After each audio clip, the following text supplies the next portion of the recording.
Anda masih bersama kami di Kampus Corner, Prodi Film dan Televisi Udinus. Siapkan lulusan profesional. Kami juga mengundang Anda pemirsa untuk bergabung bersama kami di line telepon 024356973 kali.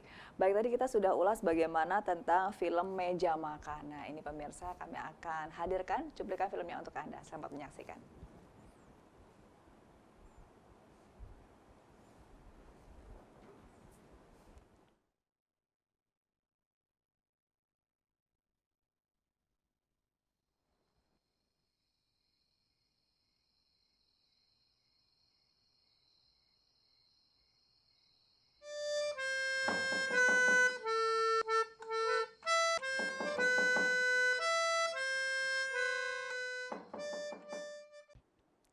Baik, tadi kita sudah saksikan sedikit cuplikannya. Untuk lebih jelasnya saya akan nanya ke Sonchan. Sonchan, kalau dilihat tadi cuplikannya, ini menceritakan tentang apa tadi di adegan tadi?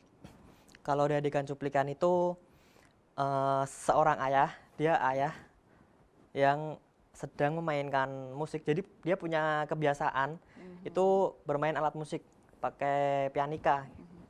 Nah, dia sedang main pianika di atas sambil duduk di meja makan gitu. Apa alur cerita yang ingin diangkat di meja makan itu? Untuk alur cerita saya akan mungkin sedikit bercerita ya, kayak kenapa ini dibikin. Nggak boleh terus. sedikit, harus banyak. Yang pertama seperti yang udah saya bilang tadi, Ya. ini adalah masalah Keluarga. personal yang Ya. pernah saya alami, bukan keluarga, personal lebih Ya, tepatnya. personal, oke. Karena itu masalah buat saya, bukan Ya. buat keluarga saya. Itu kayak jadi pada dasarnya ini kan acara dinner itu kan sebuah kebiasaan atau adat yang dibawa pasca kolonial gitu kan, oleh asing. Nah, sebetulnya saya tidak mempermasalahkan hal itu jika ruang yang ada untuk meja makan tersebut itu mencukupi. Nah, kebetulan lingkup rumah saya, ukuran rumah saya itu tidak mendukung adanya keberadaan si meja makan ini.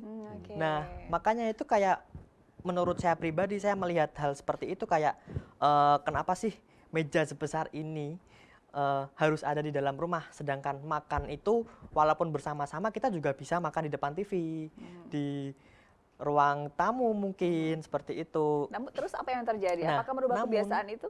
Enggak, namun ibu saya sendiri yang paling mempertahankan adanya meja makan gitu, kayak kita harus makan bersama gitu, kayak saya menganggap hal itu kayak gangguan gitu, maksudnya.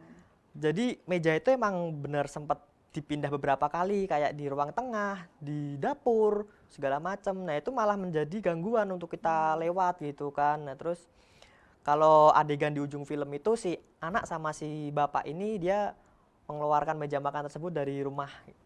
Terus sudah selesai filmnya. Oh, jadi intinya meja makan itu akhirnya dikeluarkan dari rumah. Yes, masalah selesai. Ya. Gitu ya. Oke, kalau Benar. kita bicara tentang alur ceritanya sudah. Nah, saya mau nanya siapa ya talent yang terlibat dalam pembuatan film ini? Untuk sosok orang tua, kebetulan orang tua saya sendiri. Oke. Saya melatih mereka selama 1 minggu kurang lebih. Kita jadi kalau di film itu ada reading, kita reading naskah seminggu. Nah, untuk yang menjadi anak itu teman saya. Seperti itu. Jadi lingkup sendiri ya, internal Iya, ya. soalnya paling mudah dicari kan. Seperti itu.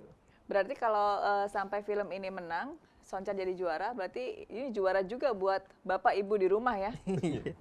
Alhamdulillah. Alhamdulillah. Baik, Pak Rudi, kalau tadi kita melihat meja makan, apa yang bisa Bapak ambil dari film yang sudah ditayangkan tadi, Pak? Ya, artinya gini, kita melihat bahwa potensi film itu lokal konten itu banyak cerita sebenarnya. Okay. Dan itu menarik ya, dan Pak? itu menarik. Nah, dan masih banyak yang perlu digali. Kita misalkan ini yang dari lingkup keluarga, bukan dari lingkup histori Kota Semarang ini sendiri, kan banyak sekali, banyak tokoh-tokoh yang mungkin bisa diangkat. Ya, ada nama jalan Pandanaran itu gimana sih ceritanya? Berarti kan bisa kan diangkat tema perjuangan Ki Ageng Pandanaran dalam apa itu munculnya Kota Semarang, ada Warak Ngendok, ada macam-macam lagi, ada Gua Kreo. Nah, itu saya kira adalah potensi-potensi lokal konten yang bisa diangkat untuk sebuah industrialisasi perfilman. Karena film itu kalau dulu awalnya saya berpikir film itu identik dengan teknologi, apa itu kamera, efek macam-macam ya. Ternyata kalau kita akan masuk ke sana, kita sudah ketinggalan jauh dengan yang namanya Hollywood itu ya. Teknologinya sudah luar biasa kalau kita lihat filmnya Lord of the Ring itu kayak gitu. Tapi apakah kita akan masuk, kalau kita masuk ke sana kan akan berat sekali. Makanya kita harus mencari sisi yang lain bahwa film itu ternyata perpaduan antara teknologi, sains dan art. Nah, kira-kira kalau kita masuk ke sains dan art-nya kan masih ada kemungkinan didukung dengan teknologi-teknologi yang kita mulai juga kita miliki juga sudah standarisasi produksi untuk membuat film. Bukan kamera pocket yang nanti masuk jadi YouTuber, bukan. Kita memang sudah standarisasi industri film yang kita miliki. Dan cerita lokal seperti Ki Ageng Pandanaran itu bisa diangkat. Bisa jadi. Supaya mempopulerkan dan masyarakat juga lebih teredukasi begitu ya Pak. Nah untuk di masa pandemi seperti ini, yang notabene di film dan televisi ini lebih banyak praktek daripada teori. Bagaimana untuk mensiasati cara belajar mengajarnya Pak? Ya, kalau untuk teori ini memang sudah kita siasati dengan LMS yang kita miliki, Learning Management System. Hanya saja memang ada sedikit kendala ketika protokol kesehatan di mana-mana itu mulai dijalankan. Taruhlah kita mengeluarkan alat kita, tetapi tempat syuting belum tentu itu diizinkan seperti itu. Nah ini memang kita sedang mempersiapkan bagaimana menghadapi new normal ini. Apa Karena saja persiapannya Pak? salah satunya adalah kalau mata kuliah teori saya kira sudah clear, kita sudah punya LMS. Untuk persiapan untuk mata kuliah praktek dan praktikum itu memang kita rencanakan untuk membagi kelompok itu menjadi lebih kecil lagi, sehingga bisa mengurangi kerumunan. Cuma dampaknya itu memang beban manajemen kita menjadi cukup padat kan itu, dan itu memang sebuah keniscayaan ketika menghadapi masa-masa new normal ini. Itu memang yang akan kita lakukan seperti itu. Kemudian untuk yang mahasiswanya bagaimana, ini kita perlahan-lahan memang baru kita kondisikan ya. Ini kita sedang meeting intensif, termasuk sebelum ini tadi kita juga melakukan hal yang sama, termasuk bagaimana tema-tema untuk memproduksi film, karena kondisinya seperti ini. Makanya COVID ini justru malah kita rencanakan sebagai sebuah tema yang bisa kita angkat menjadi sebuah sebuah cerita untuk memproduksi sebuah film. Setuju Pak Sutradara? Untuk COVID dijadikan sebuah tema, setuju? Setuju sih. Setuju. Sudah ada ide ya, tergambar ya? Belum kalau itu. Oh belum, baik. Mungkin setelah ini akan ada bikin film COVID-19. Untuk pembelajaran, kalau dari Kaprodi dan selaku dosen, mengajarkan bagaimana dan masih berpikir ini metodenya seperti apa nantinya. Kalau dari mahasiswa sendiri, apa sih yang dirasakan selama pandemi ini? Gimana sistem belajar mengajarnya? Kalau untuk kebetulan saya semester akhir ya, jadi tinggal hanya sedikit mata kuliahnya. Hanya sedikit mata kuliah. Nah selama ini tuh kita kayak waktu ngerjain proposal buat tugas akhir itu lancar-lancar aja, kayak online kayak yang dikatakan Pak Ruri. Cuman kendalanya ya sama sih, praktek di lapangan gitu.